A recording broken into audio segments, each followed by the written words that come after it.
Hey guys, good morning. Tony Maritato here. So I recently shared a couple videos talking about a concept, a new concept, where I would say rather than thinking about growing your therapy business by hiring either W-2 employees or independent contractors, which that classification of independent contractor is pretty questionable most of the times that I see it, I introduced a new concept. The concept was don't hire a contractor, allow the contractor to hire you.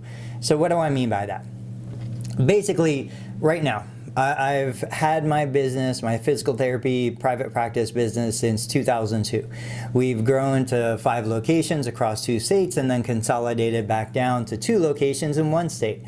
Why did we consolidate?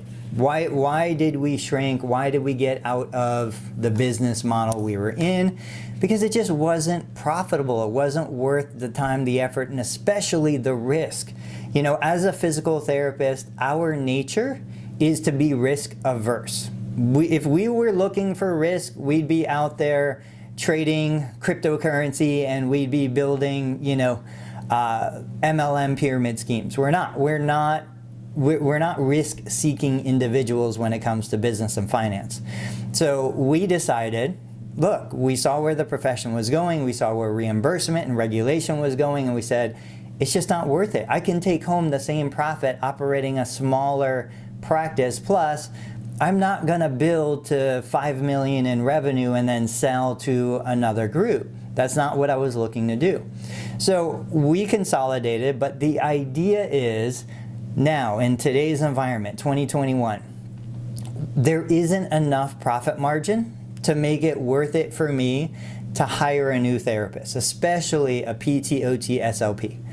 It's one of those things where I have to look at it and say, well, even if I was going to make a 15% profit, is the 15% profit worth the risk of bringing on that individual? What happens if that individual's documentation is subpar? What happens if that individual, heaven forbid, does something by accident to hurt a patient and now we have a lawsuit or liability? What happens if that individual just does anything?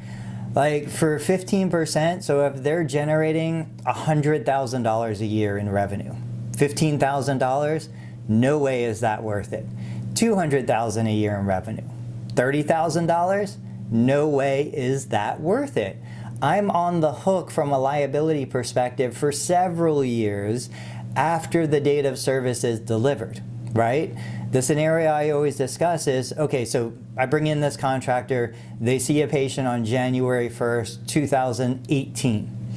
Now, January 2020, they move on to a new career, a new job, they do something else. Awesome, good for them, I'm happy for them.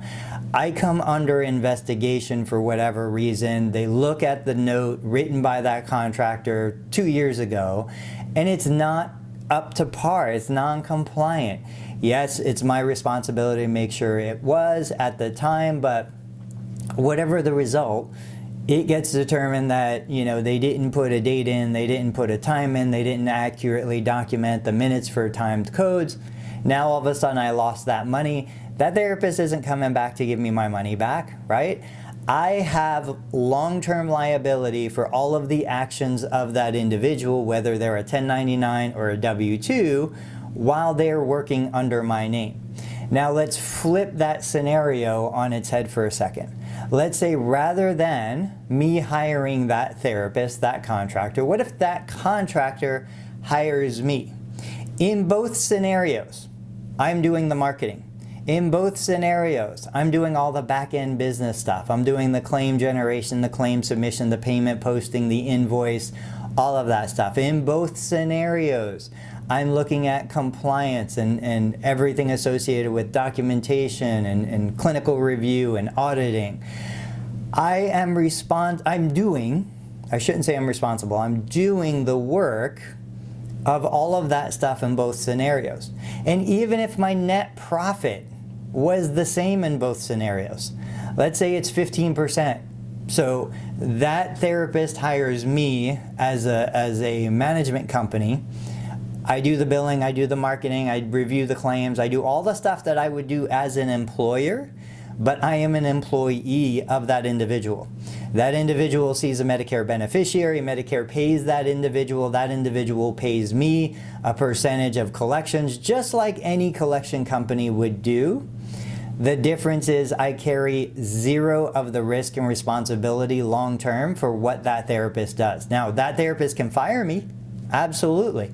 But in doing so, they lose all of my services, right? They lose my marketing, they lose my accounting, they lose my bookkeeping, my claim submission, payment posting, potentially telephone answering, like all of that stuff gone. Now they can do it on their own, but I have none of the long-term liability.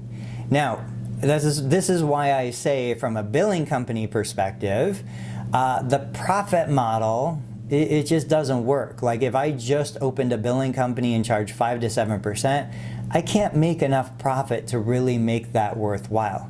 But if I do a billing company that includes other services and charge upwards of 15 to 20, 25%, I'm still providing a huge valuable service that's less than the cost of that therapist doing it on their own. But I'm getting the benefit of reduced risk and liability for the actions of that therapist. I know this is complicated. I know this is hard to kind of wrap your mind around if you haven't been in this situation. But at the end of the day, we want to look at this scenario from both sides of the equation. If you have a great company, if you're already doing your billing, if you're already doing your marketing, if you're already doing all of the stuff you need to do to run and operate a private practice, leveraging those skill sets and those assets to somebody who wants to go out and do the work, do the patient care delivery, in my opinion, that is a far superior model than the conventional model of, I'm going to go out and hire a therapist. I'm going to assume all of the risk and responsibility for that therapist. Why was that model so successful 20 years ago but not today? Because 20 years ago, a clinic doing that, the therapist was taking home about 30% of the revenue. The clinic was keeping about 60 to 70% of the revenue. Now, in today's world, with therapist salaries going up, the cost of education going up, reimbursement going down, compliance going up, it's not like that. Now net profit margins are 9%, 12% if you're lucky on an employed therapist.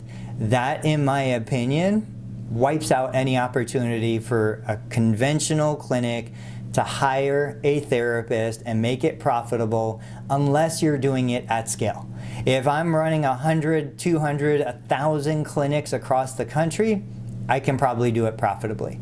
If I'm running those clinics on other people's money, I'm a public company and I've got tons of money and investors and lines of credit, I can probably do it profitably. But a single location, couple locations, it's not going to happen. The days of profitable employment for a small clinic are gone, in my opinion, or at least they're not worth the risk.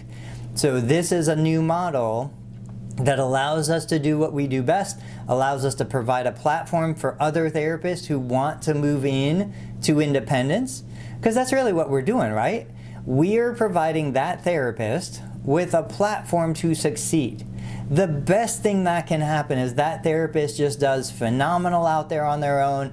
They grow into a full-on independent business. They fire us as an operations business, and they bring it all in-house. I would like nothing more than to see that success for them.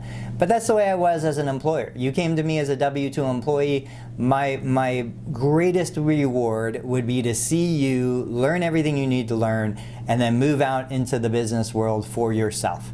And thankfully, we've had multiple clinicians that have done that. I've got several clinicians that have worked for me, move on, built successful practices of their own, and I could not be more happy for them and more proud of their achievement. So guys, think about that new model. Think about, rather than you, how do I say it? Rather than you employing the therapist employs you. I think there is real value in that. At the end of the day, do what's best for the business, do what's best for the profession, do what's best for your family and your patient. I wish you the best, and I'll see you on the next video. Thanks for watching.